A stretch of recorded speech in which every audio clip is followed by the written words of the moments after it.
Welcome to the Punk Rock and Politics Podcast, and today I'm going to change it up a little bit on this bonus episode. I was able to meet the future senator of the great state of California, Alison Hartson. She made a campaign stop down here in San Diego, California at Ballast Point Brewery, which is a local brewery that's gone mainstream, and I do have to say it was a great choice of venue other than the airplanes flying over and all of the background noise. So with all of that taken into account, I tried to get the best audio I could possibly do. So I'm gonna go and kind of clip in and out of some of her answers, and I'll kind of do a little synopsis before and after, because there was a lot of background noise. I tried to clean it up as best as I could, and we'll see how it goes. But I didn't know very much about Alison Hartson. I just found out about her campaign just a few weeks ago. She started running in November of this past year, and she is trying to replace Dianne Feinstein, which, if anyone's familiar with Dianne Feinstein, she's a typical corporate Democrat, basically says whatever she needs to say to win elections. And I've actually just today saw a few campaign commercials for Dianne Feinstein, and pretty much the only thing she's running on is that she opposed guns, and she's basically using the Newtown school shooting as a campaign prop, which basically really disgusts me if you have to use the fact that children have been killed and you're gonna take away people's guns and put gun measures. But all that aside, this isn't about Dianne Feinstein, because she's old news. She's out the door. We're going to be focusing on the future senator, Alison Hartson. And she has an amazing ground game, and I wasn't very familiar with her policy positions. I looked it over online. She's a Justice Democrat. She's a progressive Democrat. And I have to say, everything I saw online, I was very impressed. But once I actually went and saw her in person and heard some of the things she had to say, wow, she is spot on. Every single issue she was saying is just amazing. So without this, I can ramble on and talk about her all day, but I think it's best if you guys hear it directly from her. So I have a little campaign speech that she gave in the beginning, and then at the end of the podcast, we're gonna go, she took questions from some of the people, and I just sat back like a fly on the wall and just recorded some audio and got some of the actual people who were in attendance, their questions to Alison, because, let's face it, the people who are the voters, they're going to ask the best questions. So without further ado, here's the future senator of California, Alison Hartson. I was a public high school teacher. I taught English, and then I also designed and taught an intervention program for students who are at risk of not graduating high school. This is in a low-income district serving predominantly first and second generation students from Mexico. It was a very, very challenging and exceptionally rewarding job. And it was through my experience doing that I realized I was wrong about one of my many philosophies in life. I originally believed that the root cause of everything was education. That if we could provide quality education to every single child, no matter your zip code, if we could get publicly funded college, publicly funded preschool, and make sure it's quality for everybody, we could transform the country and therefore transform the world. But after 10 years of teaching, what I found was that there's a deeper root cause that's affecting everything. And it's the corrupting influence of money in our political system. And I am a firm believer that the only way you can solve problems in life, even if it's a fight between you and your lover, it's never about the toothpaste cap, right? If you can get to the root of it, you can actually solve it. And that addresses our foreign policy, that addresses healthcare, that addresses education and income inequality, all of it. So once I had the epiphany for myself that money in politics was even deeper than education, I had no other choice than to leave that profession and dive in head first into this movement of politics. It was one of the hardest decisions I've made in my life. But I took a 50% pay cut from being a teacher to do this job. And I got rid of my apartment because who can afford to even pay rent as a teacher in California? I got rid of my apartment, I put everything into storage, and I lived on a plane and volunteers' couches. I did that for 10 months out of every year, working in red states, blue states, purple states. I have been able to get bipartisan support in deep red states, in deep blue states, because when you learn how to talk about these issues with people regardless of party, you all know that's why you're progressive, that we have to put policy above party. We have to put people over profit. And when we do those two things, we are able to get a lot done regardless of anybody's party affiliation. Okay, so she started out a teacher, an educator, which is amazing. Anyone who listens to the podcast knows I absolutely love teachers and completely respect them because it's one of the hardest jobs we have here in our society. So she started out as a teacher, thinking that, you know, education could be the way to fix the problems. And she learned that it wasn't. So she ended up joining Wolfpack, which I didn't really go into this too much in the sound clip. So, and that PAC is basically, the idea of it is to take money out of politics. There's several different ideas on how to do this. I think the consensus is we haven't completely decided the best way to do this. So, I mean, and she's right. The number one corrupting problem in politics is the money in politics. And like she said, she went to red states, blue states, purple states, and she talked to everyone, which that's what it's all about. That's what we try to do here on the podcast. Let's hear more. I was born and raised in Orange County. So I was raised a Republican, or by Republicans. They tried to make me a Republican, but they clearly failed. And most of my family voted for Trump. Many of my extended family, their friends, are Republicans. They've known me since I was this big, and they're like, oh my God, I can't believe she's running as a progressive. But when we talk about the issues that are affecting us, they are so excited for my campaign.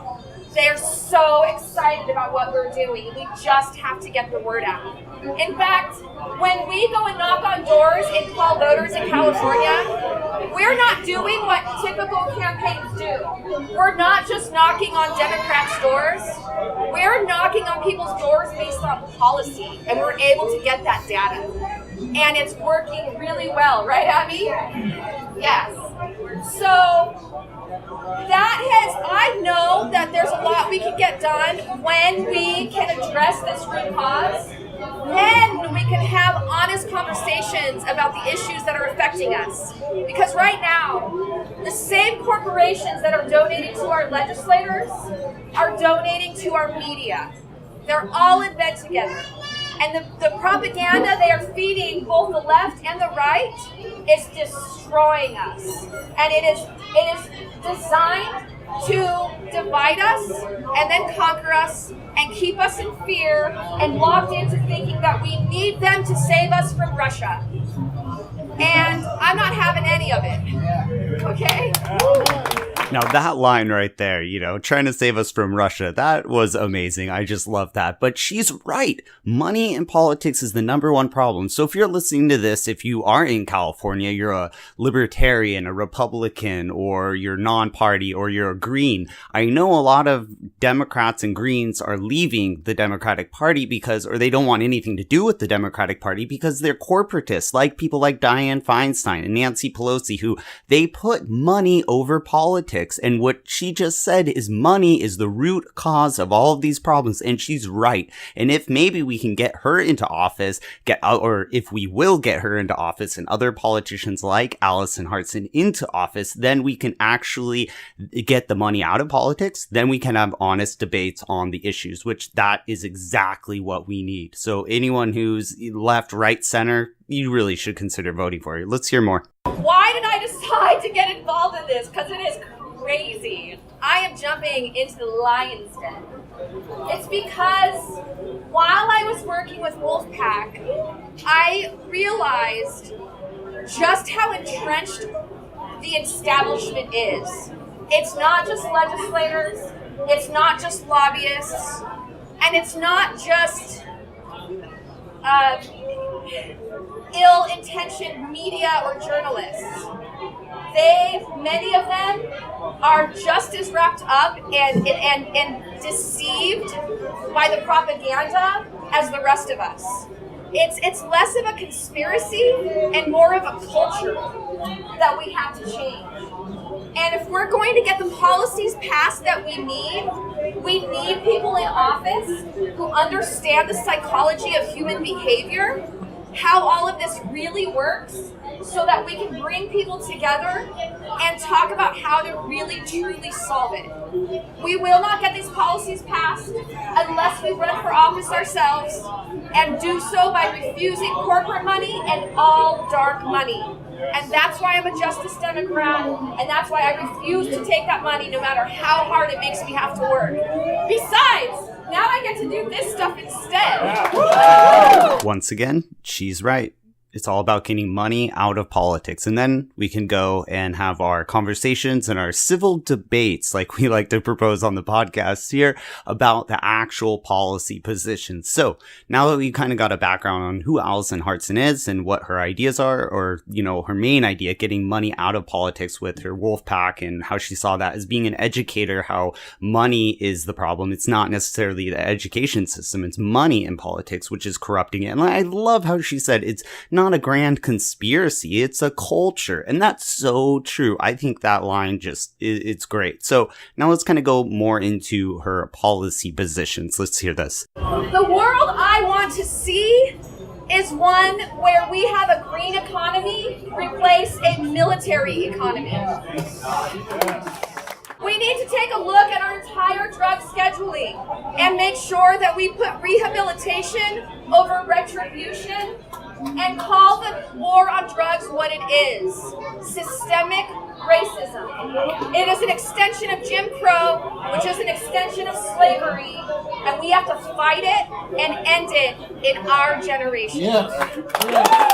Once again, she's right again on the war on drugs, how it's systemic racism. That's so true. It's a war on the poor and the war on minorities, basically to increase our prison population to be the number one, the highest prison population in the industrialized world. We have more people locked up, and a lot of it is for non-violent drug crimes. So when she was talking about this ending the war on drugs, you know, once again, Alison's totally right. So here we're going to go into more of a question and answer type thing where she was talking to individual voters. And here's a really good question by a voter who's actually doing canvassing in Mira Mesa. His name's George. Let's hear it. Hi. Alison, good to meet you. So my name is George, and I'm working on canvassing for Mira Mesa.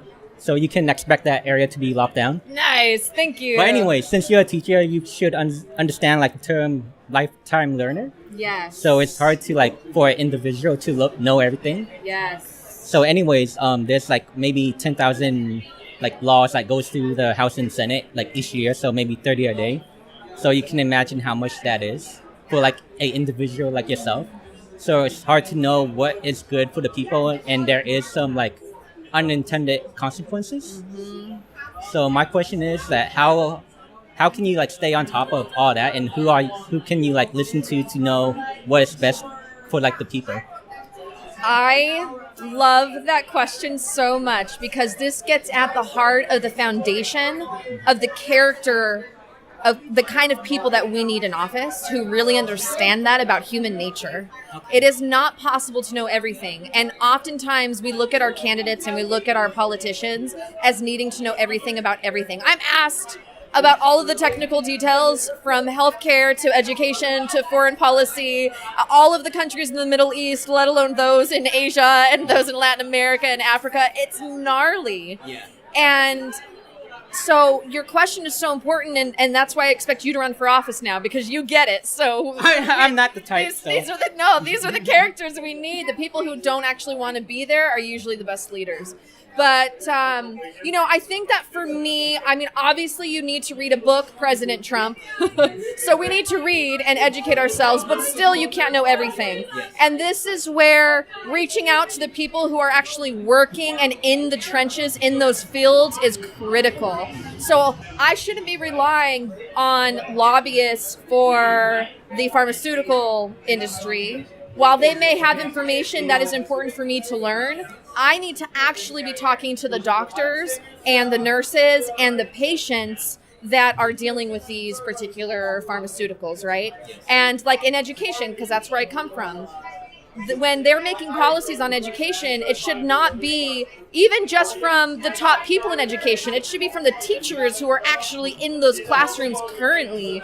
And so I really have a rich understanding of that. And it's one of the things I really look forward to being able to do, to have the opportunity to sit down with all of these fields and find out what's working and what's not working, and then go fight on behalf of these people is really exciting to me. I really like that answer by her, because she totally was allowing herself to say how she's going to take information from all sides. Just like, she's a teacher, that's her background. She's going to look at it from every aspect. And then from there, going forward and making an educated choice, which, isn't that what we should be doing? And not just, here, a lobbyist gave you this bill, you need to sign it. And you do it because, I get money from these guys, so I need to sign it. So I really like that question. But here's another question we have. It's about debt and student debt, because in her campaign speech, she was kind of saying how we need to get rid of student debt. And one of the voters, he also runs a podcast, but he had a question about how exactly are we going to get rid of the student debt? Are we going to just buy it back, or do a debt jubilee? Because that is really getting into the weeds, and that is a complicated question. So here, check this one out. Hi again. How you doing? I have a question. I think that your stance on publicly funded schools is a great. I'm in school right now. I got out of the military, I got medically retired, and I went back to school to be an electrical engineer. One of the things that I see as a problem with loan forgiveness, which I think is a good idea, but it's a cautionary type thing, because we've been down this road before when we do like a debt jubilee, or we wipe the debts clean, is that eventually the savings and the pensions and the people and those things that we put into systems to save for when we get older start going away, because the government has to cover those loans eventually. They just can't wipe those loans away. I reference a Porter Stansberry and the Stansberry research firm.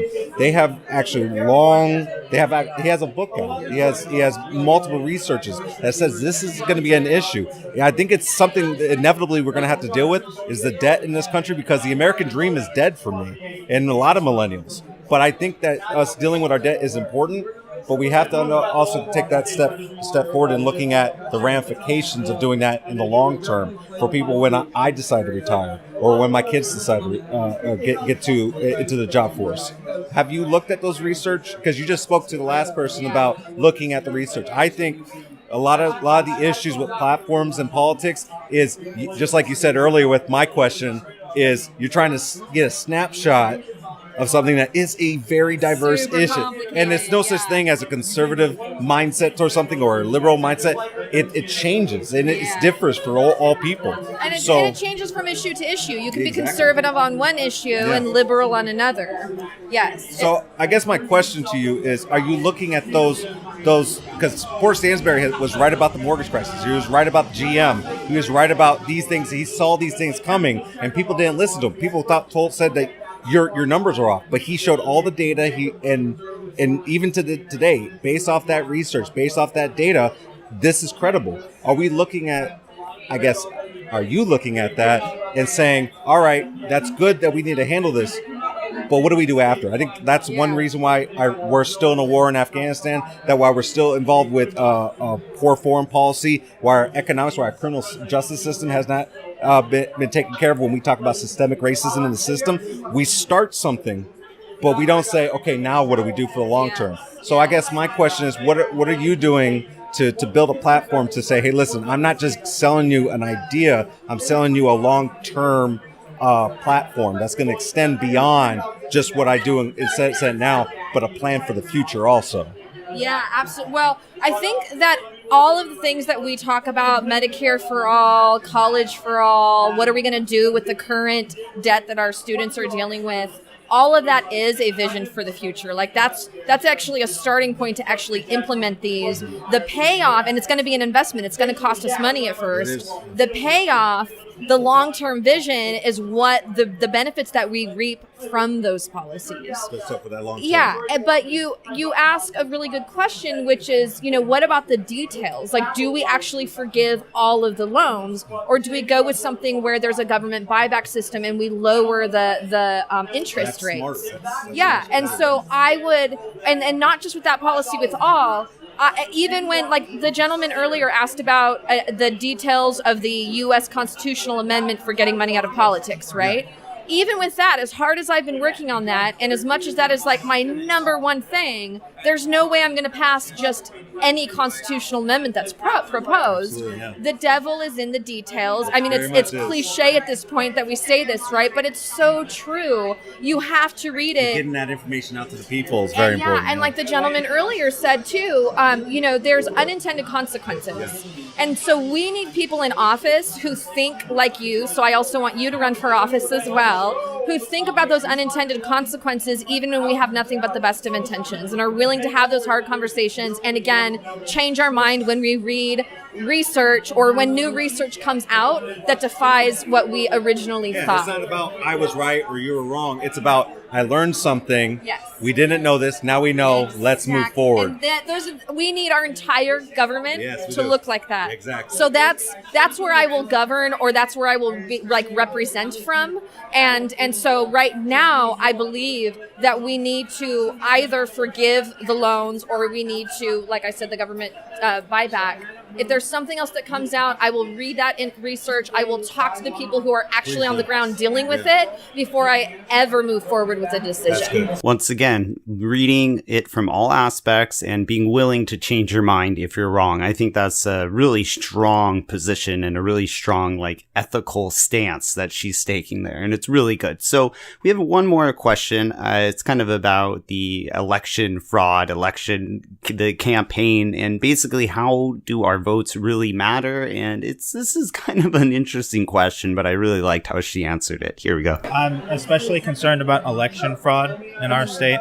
So considering the election fraud we've had to deal with in the 2016 election, what do you have planned to counter possible fraudulent electoral tactics in 2018? Are there some things that you have planned to protect your campaign from those things, or what do you have in mind? I don't know if there's anything that I can do in terms of what, the steps that we really need to take to protect us against election of fraud in terms of the next 26 days, to be honest, other than, really holding accountable the counts that come in, the votes that come in. We'll see how close it is. If it's close enough, we can absolutely, demand a recount. We have to see with mail-in ballots. One of the things in California is not all of the mail-in ballots are always counted. I don't think it's necessarily something that is some kind of conspiracy, but it just kind of happens for one reason or another. So we need to make sure that we're really vigilant on that. But as far as just overall, there's a lot that we need to do, and that has to do with our system, but also with the Democratic Party in particular. Yeah, I mean, some of this obviously, we need to get rid of superdelegates, right? But as far as even our voting machines, we need to make sure that we have a paper trail. I'm in huge support of that. I also believe that we need to have approval voting. A lot of people talk about ranked choice voting, but we need approval voting. This helps more of our vote to actually matter. I think what you're really asking, though, is how do we make sure that the votes are counted and against election fraud in that way? I think the biggest thing at this point is what I was talking earlier about making sure we're really, if you support true progressives getting in there who don't take dark money and corporate money and so forth, we have to make sure that we're holding those people accountable and asking those right questions and really tracking it, even though it may take a little bit of work. And media. I mean, I know that we've been talking about this a lot tonight, but these are ways that our votes and our voices end up mattering less. because when the media ends up deciding ultimately for us who our top two challengers are going to be, this is why people feel that their vote doesn't matter. Your vote technically matters, but it just ends up like effectively not mattering when you're like being served on a platter who you should vote for, and it's used as a marketing ploy. Well, there you go. Once again, she's right. Big money can buy campaign ads. It can buy social media influence. We saw this in the 2016 election with Hillary Clinton. We're seeing it right now with the Dianne Feinstein election here in California. It's the big money donations, but she has another great point. It's all about the grassroots campaign. It's about the people power. And that's really where it's going to come from. We, the people, the grassroots campaign, we can promote this. And that's why I wanted to do this little podcast. I know it's a little bit out of the norm, but she just really inspired me with her message. And I just can't stand Dianne Feinstein. We need to get Dianne Feinstein out of there because she represents everything that's wrong with Washington. She's just a corporate Democrat who will say whatever she needs to say to win. And Alison Hartson, she's actually willing to evolve and grow with new evidence and with new learning new policy positions and taking all sides into account. And she doesn't just write off all the Trump supporters as racist or bigots. She actually kind of understands where they are coming from. That's one thing she was talking about. And I think that's so powerful. And no Democrats are doing that. And she's not buying into this Russian bullshit, which that's great. But I'm sure if new evidence comes along, just like me with the Russian collusion story, I'm sure she will adapt and change her mind when she gets more information. And that, number one, is why I trust Alison Hartson. So I wanted to make this podcast because I can't necessarily go out and canvass every day, but this is something that I can do to help her campaign and help promote her. So whatever I can do, I wanted to do it. And let's hear about her grassroots campaign and how awesome it's doing. Small dollar donors proving that more individual human beings throughout California are donating to me than anybody else. And the fact that on social media, I have 6 times the engagement on social media than any other candidate. That's huge. More people are watching me, learning about me, liking, sharing, etc. And this is what polls don't show. This is why people were shocked when Trump won. This is why people were shocked when Bernie was really lighting a fire throughout the country and the polls weren't showing this. But that and the fact that I now have just under 1,800 volunteers in the state. The other candidates don't have any of this. So all of that indicates to us we will win if enough of us go out and just spread the word.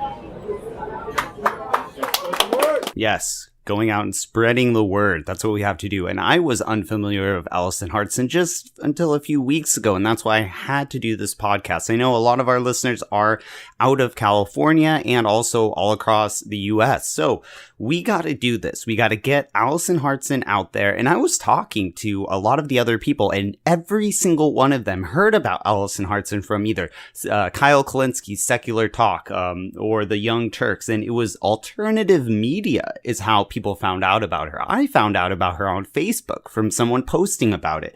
So this is how we're going to do it. This is how we're going to win. This is how we're going to spread the news and then eventually getting her into office and putting to Washington that we need to get money out of politics and get it uncorrupt. We need to get the money out, which will uncorrupt the system. Once we can uncorrupt the system, then we can go forward with civil dialogue and civil debate on policy positions and what we do and don't want to do. But the number one issue is getting money out of politics. And I don't care if you're Republican, Libertarian, Center, Democrat, Green, or anything in between, you definitely should agree that money in politics is the number one corrupting thing. And Alison Hartson wants to get money out of politics. And I think that's so refreshing. So I made this podcast in order to promote and get her name recognition out there. Anything I could do, I think is great. I'm going to go out and try to do as much canvassing I can. The primary is on June 5th. So as this is going to be coming out, we only have a little under a month to get as many people to know about Alison Hartson as possible.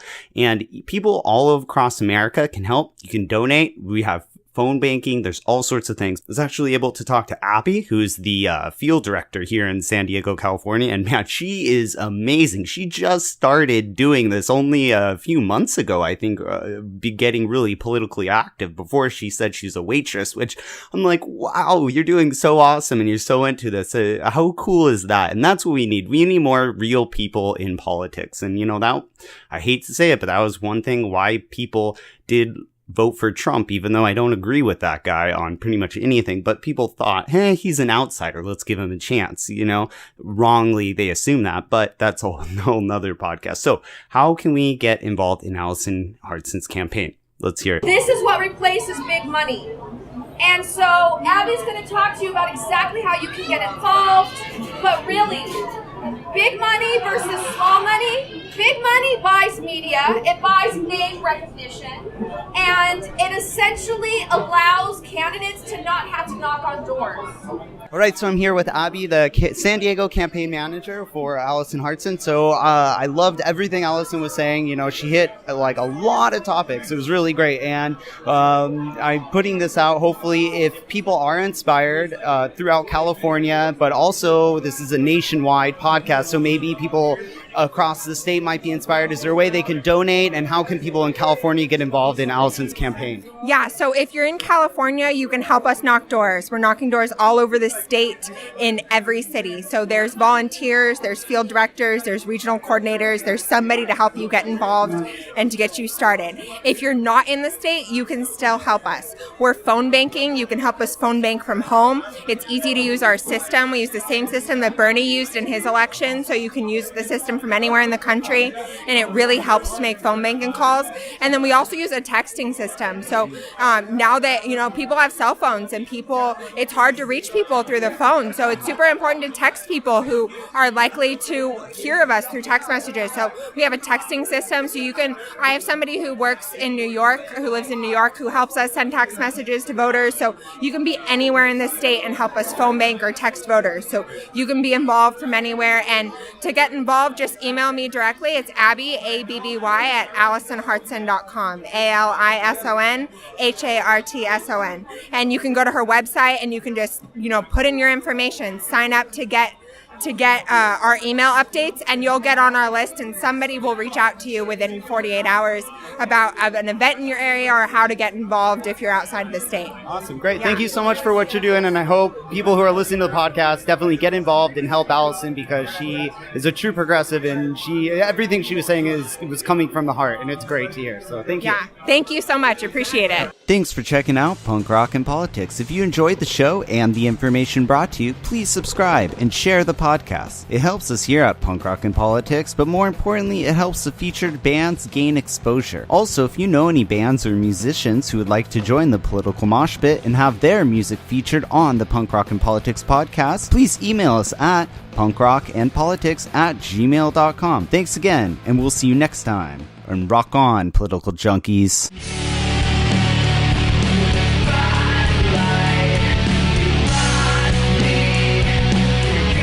I think all our society is run by insane people for insane objectives. Doing a better job of talking to each other. The left hand now knows what the right hand is doing. Look at those hands. Are they small hands? And he referred to my hands. If they're small, something else must be small. I guarantee you there's no problem. I guarantee it.